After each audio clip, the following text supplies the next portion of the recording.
What's frustrating to me is there's just so much basic fundamental information we need to convey to the American public, the misperceptions of the Social Security program, that we need to spend some time before we can start getting into all the details that have been brought up by our witnesses. So what I would suggest, rather than this format where we just kind of talk by each other, I've got 4.5 minutes left to make probably about 20 minutes worth of points. We ought to schedule an all-day roundtable and have a discussion, as Senator Murray talked about. Let's get this all out on the table. But in my remaining minutes, I'd like to talk about some of these fundamentals. When I talk to Wisconsinites, they just have a basic misperception about Social Security. I mean, I think this was originally sold as, okay, we are going to, as a nanny state, we're going to make sure that you're going to have money for retirement, so we're going to extract wages from, or taxes from your wages, and we're going to set up an account for you so that we're going to save it for you for your retirement, because we don't trust you to save for yourself. So most people think, well, that's my money. And in fact, a part of it is. But as Senator Grassley was talking about, if you're in the low-income group, you're getting a lot more in return than you ever invested in. So it's really not a savings account where you're getting, where the government's saving for you, that amount builds up with the compound interest and stuff, and then you get that back in return. In fact, there's really not anything saved at all, correct, Mr. Goss? The money's gone. It comes in the Treasury, it's spent, right? It's a pay-as-you-go system. The money coming in basically covers the cost. It is. It's a pay-as-you-go system. Worked when we had 40 workers for every one retiree. Now we're less than 3 workers for every one. This is the Social Security Trust Fund, correct? It's a 4-drawer file in Parkersburg, West Virginia, correct? And it holds U.S. government bonds. Well, it's all electronic. By law, this trust fund's going to be invested only. Understand. So it is also true that a U.S. government bond held in the hands of a U.S. government entity literally has no value.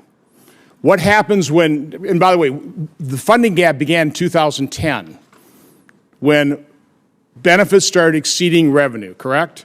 So now we start dipping into the trust fund. This gentleman pulls out a bond, sends it over to the Treasury, and says, pay us $50 billion. What does the Treasury do?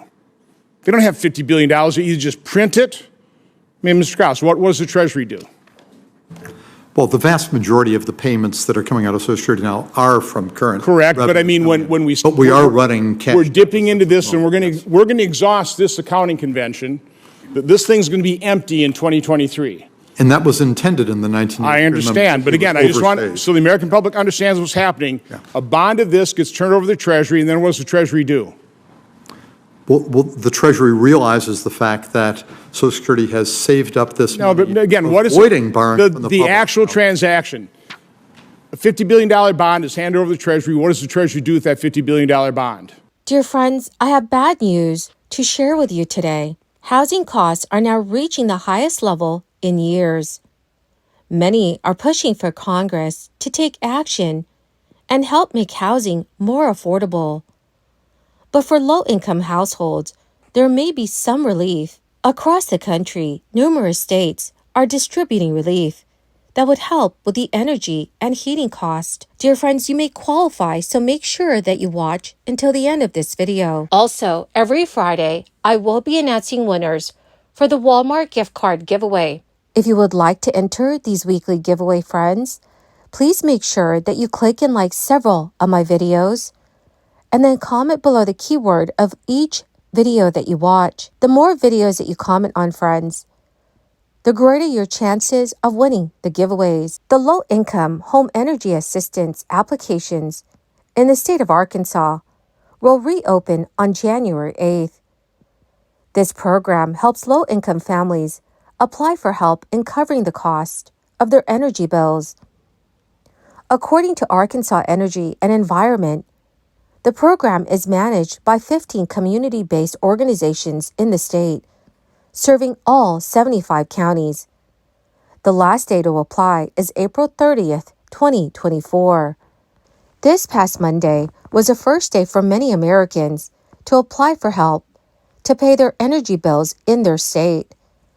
More than 40,000 households across New Mexico will be receiving additional help with their heating and cooling costs, thanks to increased federal funding from the program. The New Mexico Human Services Department announced on Wednesday that it received $9.2 million in additional funding.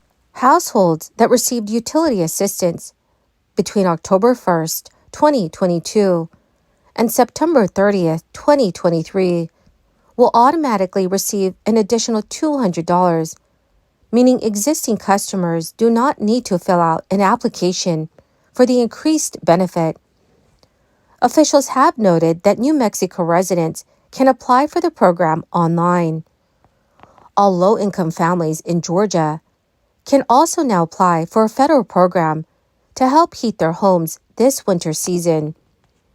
The Georgia Department of Human Services says in order to qualify, a family's income must be less than or equal to 60% of the median income for a Georgia family. Also, West Virginia residents who obtained assistance with their heating bills last year will receive applications for this year starting next week. Whitney Wetzel, with the State Department of Human Services, released a statement saying the state will begin mailing applications for the program on January 8, 2024, to those who received benefits this past season.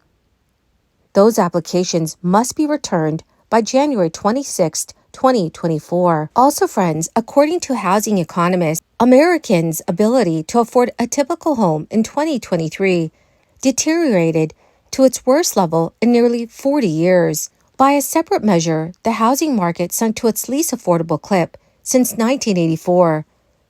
The plunge in affordability was due in part to the shortage of listings, which fell 21% in 2023, but also resulted from elevated home prices and climbing mortgage rates. The mortgage rates have been notching down from 23-year highs since November. Experts warn that alone will not resolve the challenges that are plaguing would-be buyers into the new year. Purchasing a home in markets that historically have been more affordable also became a great challenge last year, as inventory of previously owned homes remained scarce. In Kansas City, Missouri, just 28% of homes for sale in 2023 were affordable for the typical household, which is down from 43% in 2022. Next came Greenville, South Carolina, which saw affordable listings decline by 14 percentage points. Redfin defines an affordable listing as one where the monthly mortgage payment would be no more than 30% of the county's median income. So the lack of affordability was largely due to the severe shortage of available homes for sale. Sellers who locked in a low mortgage rate before the crisis were reluctant to list, leaving very few options for would-be buyers. In October, mortgage rates climbed to the highest level in 23 years, pushing the average monthly payment on a U.S. home up from $144 to $2,500. The winners of yesterday's Walmart gift card giveaway is Matthew Carter and Cynthia Ranges. Congratulations, my dearest friends! To claim your gift cards, please check your notifications page and send me a message. Or, dear friends, you could message me on my Facebook page. Thank you and have a wonderful and very blessed weekend.